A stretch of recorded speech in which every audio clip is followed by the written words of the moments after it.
भगवान करे और आगे भी जाए। तो मैं इसका शुक्रगुजार कैसे हूं कि भाई सबको पता लगे कि हाँ यार मैं बहुत रिस्पेक्ट करता हूँ आप सभी लोगों की, बहुत दिल से।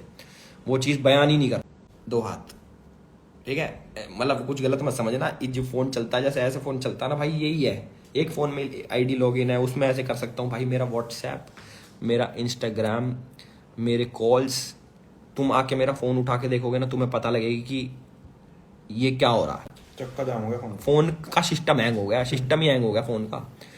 तो आपको बता दें कि एलवीस यादव जी का यह वीडियो सोशल मीडिया पर काफी तेजी से वायरल हो रहा है, जिसमें देखा जा सकता है कि वे सुपरस्टार खेसारी लाल यादव के सॉन्ग को लेकर चर्चा करते नजर आते हैं। तो कैसे इस वीडियो की पूरी खबर बताता है आपको। इसी वीडियो से पहले वीडियो को डिसलाइक कर दीजिए, साथ ही साथ हमारे चैनल पर नया तो चैनल को भी सब्सक्राइब कर दीजिए। तो जैसा कि आप लोग जानते हैं दोस्तों, भोजपुरी की तरफ सुपरस्टार खेसारी लाल यादव का एक सॉन्ग रिलीज हुआ है, जिस सॉन्ग का बोल है बलम, जो कि एक हरियाणी सॉन्ग है, जिस पर एलवीस यादव जी रिप्लाई देते हुए यह कहे हैं कि भोजपुरी की एक लाल ने हरियाणी इंडस्ट्री में आकर इस इंडस्ट्री को हिलाकर चले गए। तो अब तक के लिए बस इतना ही दोस्तों, मिलते हैं